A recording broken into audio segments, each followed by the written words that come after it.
The coach on the other side tomorrow night, somebody you know, pressure on you. Do you put pressure on yourself to do something maybe more than you should? How do you handle tomorrow night? It's funny you said that. You using the word pressure. The man we played tonight actually taught me that pressure is one of the greatest gifts an athlete can receive. It's when life calls upon you to step up in the moment, and this is a game that I've circled for a long time on my calendar. I'm excited to see some old friends, some old teammates, and I'm looking at this as no other game. Obviously, I'm going to be probably a little more amped up to play, and that's just natural. But the main objective is to win. I'm not here to play one-on-one versus Rick Pitino. I'm here to beat St. John's. Quinn, how many familiar faces are there? Good. Whole coaching staff and about 4 or 5 players from Iona. It's going to be good to see them. Obviously, they have a great player, Danis Jenkins, who was our starting point guard, and trying to look at film, see some of the stuff they ran when I was there, and hopefully I've played Danis enough in practice to know some of his tendencies. Yeah. I forget his name. They have a kid from Huntington Prep. Yeah, Cruz Davis, Cruz Davis. yes, from Texas. Kind of a younger brother of mine. I was always in his ear. It's tough playing for his coach. So, when he would be down on himself, I'd always try to give him encouraging words and just kind of amp him up to play. He's an amazing talent, and when he gets the opportunity, he's going to play really well. So you're obviously familiar with them. Yeah, really close. Sadiku also, kid on their team, but. Yeah, trainers. They brought everyone, trainers to assistant coaches to everyone. I'm going to see if their trainer can take my ankles before the game.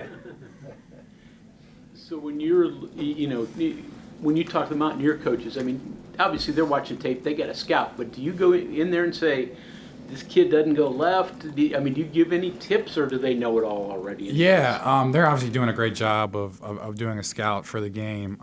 But a couple pointers, helps for me. I kind of know what some of their players like to do, because to even go any further, I was watching some of their practices this summer. So the opportunity for me to kind of help, just be a voice and kind of understand what they're looking for. Coach Pitino, he kind of runs an offense into a high pick and roll with going back into the point guard's hands, and he would say every day in practice, this is what we're looking for on this play. So some of the stuff I remember and just trying to relay it to my team. Season for you, is this, just individually, you've been doing what you thought you would be able to do, what you wanted to be able to do through these first 6 games? Yeah, call me crazy, but if you've shared a locker room with me in the past or something, I've always been spilling with confidence, and this is something I know I could have been doing for the past couple of years. Not saying it in an arrogant way, but I've just worked my butt off my whole life, and this opportunity I'm giving, this is just God. This is just God handing it, letting me be able to play and kind of showcase what I've been working for really my whole life. I've given a lot to the game. I've left home at 15. I've been bouncing around to a couple schools, and for me to be able to find a home here, my 5th year where I can play comfortably and play my game, it's truly a blessing from God. There's something, if you look out through the history of the game, there's been millions and millions of college basketball players. Not very many of them can say that they were coached by Rick Pitino. I'm just kind of wondering, what is that experience like, and is it any different than being coached by someone who isn't, a Hall of Famer and maybe isn't well as known? I just think one of the great things that, a coach like him can give to his players is experience. Sometimes in the game he'd say, oh, in 1992 when we were playing in New Mexico, this is what they ran, and this is what, and he would do a lot of those, which was pretty helpful, kind of seeing how coaches' playing styles are. But the scariest man in the room is someone is a person that nobody knows. That's the scariest man in the room. So for us to come through, play a team like them on Friday night, it's going to be really exciting for us to get out there and really compete. You see you play with a fire, an edge. I'm not saying a bad way, but just have you always had that? Do you have to play that way to be who you are? I think it's one of my greatest attributes. Obviously, some coaches wouldn't like people playing this way. I made the joke, we played Tony Bennett, and I don't think Tony Bennett would be too fond of the way I play, and that's okay. That doesn't mean there's a wrong way or a right way. You just have to find your home. I've been playing with a lot of emotion really my whole life, not only for the love of the game, and I don't want to sound ungrateful, but I just feel like I haven't got out of the game all that I want, and I'm kind of playing with that mad kind of mad how things went at Louisville, kind of mad how things went at Iona, just kind of playing with anger and you're channeling in the right direction. It can really turn a player and really give him superpowers, and that's how I like to view that competitive edge. Hey, Quinn, if you don't mind, it's not that you just played for Iona, but you were at St. John's for a little bit. Yeah, just I was finishing classes at Iona. I couldn't work out with the team or practice with the team or anything like that. But I would like be around, just kind of see the facilities and stuff like that. But I couldn't really like participate in practice or. Here you are, like was one of those things where every school has different transcripts and transfer practice. Was the timing weird? Was there some other? It's like the why I went here. Yeah, like how'd you end up here when you're somewhere else in between? Well, looking at their roster. Having 14 guys that played over 20 minutes a game, it wasn't like a thing like, hey, we couldn't use Quinn. Pitino was well aware of my goals and what I wanted in my career, and this was just like a thing where, they got another guy late, the 15th player late, and who played my position, and it's tough playing, getting yelled at like that and also playing, splitting minutes with someone. So, I was going to play for him my 5th year if that meant, having a huge opportunity, because that was just a way to, I feel like me mentally would be able to play for him. But with that being said, it's not, obviously everyone's saying, hey, this is what happened to the kid, and all I can do is sit back and laugh. And I'm not here to say this thing, but it's completely wrong what people think about it. It was my decision to be able to come here and have the opportunity that I had. When the time I committed to West Virginia, they were missing 3, 4, and it was just it was a no-brainer. Best of luck, good luck to St. John's the rest of the year, but then again, there's definitely some fire there. And then your comfort level here is pretty apparent, but you're calling timeouts during the game too. No, I wasn't calling a timeout for the team. I think one of the coaches screamed, get one, and that's kind of what I had. I wouldn't say I'm calling for the timeouts for the team. One of the things Josh has talked about, though, and this is just kind of an extension of that, is having to be really mindful of just the numbers, but also like the pace you play on offense, right? And then I think it'd be weird to be up, to have momentum, and feel really good, especially at home, then to kind of throttle it back and play slow and play smart too. What's the tug of war like there? Well, it's like I've said this before. It's throwing the coaches different looks. St. John's, they're going to come here. They're going to press us from the start. We've come up with a plan and been studying it all week of how to release that pressure and break that pressure. Their thing is trying to not let you get the ball past half court. We threw in a couple new offenses, just the ability that this is a big game, and it's important to just kind of learn from our past, just kind of like how experienced coaches does. We were up 11 at SMU, and they sped us up in the second half, so it was good for us to come and create a plan, because we knew St. John's was going to be the same way.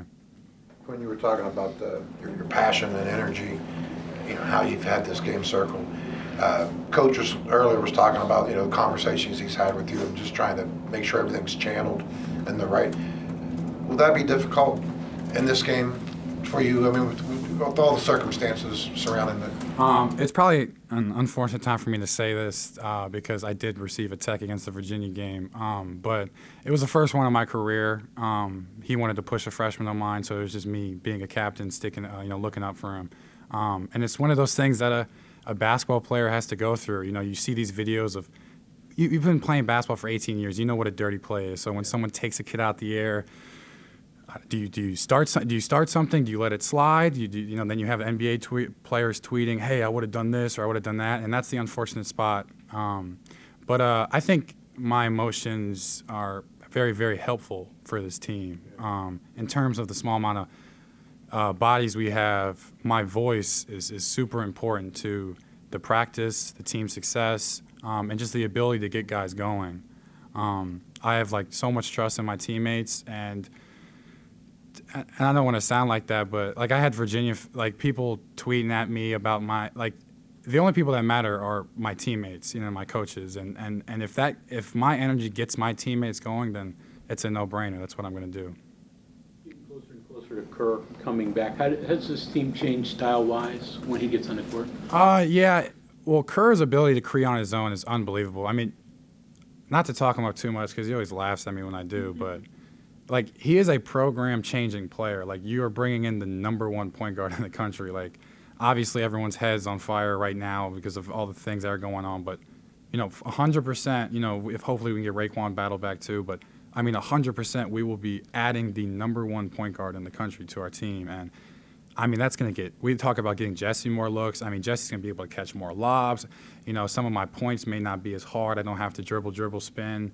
I'll be able to just catch and shoot in the corner. And that can go back to, relieving some stress off our legs, not having to fight for buckets just because of the amazing playmaker. And that's not bash on any of the team we're playing with now. It's just he's coming with a special talent that's God-gifted and something I've never seen before. What kind of when you look at the bigs, Jesse and Soriano, it's kind of be a situation where they're probably not going to have to double like everyone else has had to double against you guys. So does that switch things up for everyone else? Because usually, obviously when the double comes, Jesse would kick it out, but now he's one-on-one, so that kind of changes philosophies, does it? Yeah, which is good. We'll be able to run our offense. The throwing into Jesse, it's the main objective is to create an advantage for us. 5-on-4, the ability to swing the ball. A couple of kids on our team, their shooting percentages aren't probably where they liked, but I see these guys every day in practice hitting shots, and I've been that player before. My sophomore year, I shot like 20-something%, from three, and I'm telling them and that's just me being a fifth year. Like I've been in your spot before. It takes one game to settle in, lock in, and then you just kiss the rest goodbye. Be interested to see how those two bigs, what they're going to look like against each other. Yeah, it's going to be a great battle. I was able to watch them both pretty closely, just from your eyes too. You guys being able to see St. John's games, and it's going to be a great battle. Obviously, wearing a West Virginia, I bet on my side, not every day and twice on Sunday, but yeah, it's going to be a great matchup. These kids are gritty from New York, but let's not forget who we have in our locker room too. Is it to play 36, 37 minutes a game? I mean, basketball player wants to play, but at some point, what's the exhaustion level like? When I look at stuff like that, they're like, man, you must be tired out there. I remember sitting in my room thinking my life was over last year because I couldn't play because my foot was, broke. So when I think of, there's no tired, there's no I need to be playing less, I'm so thankful that God was allowing me to be able to play basketball again. And every second I'm out there, I'm going to try to give it my all and never really look at it as I'm tired. Since I became 22 years old, I'm getting a little older, you start to kind of try to group things up from life and the game of basketball. Playing a couple minutes more in a game of basketball should be nothing but fun. And when you think about tough or hard, that's for later in life. That's for when real trouble comes in your life. And the ability that I can try to bring to the table is just me thankful. It's never really hard or something I really have to think about. You mentioned Quinn, Kerr's return, kind of easing things potentially offensively. Can you just evaluate where you guys are from a shot selection perspective and what he may be able to do to, I guess, improve that overall? Yeah. Shot selection's fine. I think we're doing a good job. Obviously, there are some young kid mistakes. Driving into three people, just the ability to kick, and you can be in the gym the whole summer and your whole life, but the greatest way to get better at basketball is by playing basketball. And you're looking at kids that are giving their effort and their all, and I've seen them where they're playing where they need to be, and it's nothing but confidence I have in them from me, and something I'm really excited about because I know when they get going to where they're supposed to be, this team's going to be really dangerous. From your experiences with Coach Pitino, they're getting ready to play their first true road game of the year, and it's basically December now. Just from your experience, what's he telling his guys? This is their first time, coming on the road. It's going to be a big atmosphere and everything. So, what do you think Coach Pitino is telling his guys in this situation? I think honestly, the elephant in the room, kind of how I'm viewing this game. I'm sure he's telling his team just kind of the We've kind of had trouble this year kind of playing to competition, which is what young teams do, which is something we need to get out of. Losing to Monmouth at home and then going down to the wire to a top 20 team in Virginia who just beat Texas A&M. So you're looking at our team up 11 at SMU, have an ability to win that tournament. You don't lose the game at Monmouth. This whole season, what people are saying is just completely different. And we've been in these games and we showed like really spots of like great basketball. And it's getting better and better and better every game. In a game like this, it's amped up. People are going to shoot better than they've ever shot. People are going to jump higher than they ever jump. It's just kind of like one of those games like in March. It's one of those games that you're up for and ready. And we attack every game the same, but it's just natural. It's just natural to be able to play a little better in these games. Your parents still in Texas? Do they get up much for games? So thankfully, when I left the house, my little sister left. They're empty nesters, so they flew back and moved into middle of Michigan, kind of where they grew up. So it's about a 5-hour drive from here. So them being at games and stuff like that, it was really important. And God, I'm just so thankful, that my family can come watch me play. It was pretty hard in New York. I don't know if you guys have ever been in New York, but just it's a whole day fiasco, just flying in and the 2-hour airplane, rides. And just for them coming in, hopping on easy ride, I'm really blessed and thankful. Obviously, I'll have a lot of family and friends at this game. My dad's bringing a lot of his buddies from Grand Valley State football team, 1986. He told me to shout them out. But it's going to be good. I know what this game means to me and the team, and it would be such a big win for the people repping blue and gold. Your dad play what position? He was a strong safety, and for what he told me, he used to knock people's helmets off, but there's no tape back then. Earlier in the year, you were saying that like New York just wasn't for you. You were there for what, a couple weeks or a month? Or? Well, I was at Iona too, so that the 2 years, so it was 2.5 years, and I grew up in Texas. You say hi and bye to your neighbors, and if you see someone walking your dog, you say what's up and start a conversation for them, and no one had the slightest interest in talking to anybody in New York. And from what I've seen on the subways and how people act, and I was in Jamaica, Queens, and just no disrespect, but it was pretty tough. Right. Very blessed and happy that I'm in Morgantown where people are nice and I get to, have human interactions with people. Yeah, it's two different sides of the coin. Yeah. More me. Yeah. Your dad must not be as big as you then. If he's a strong safety, he's not.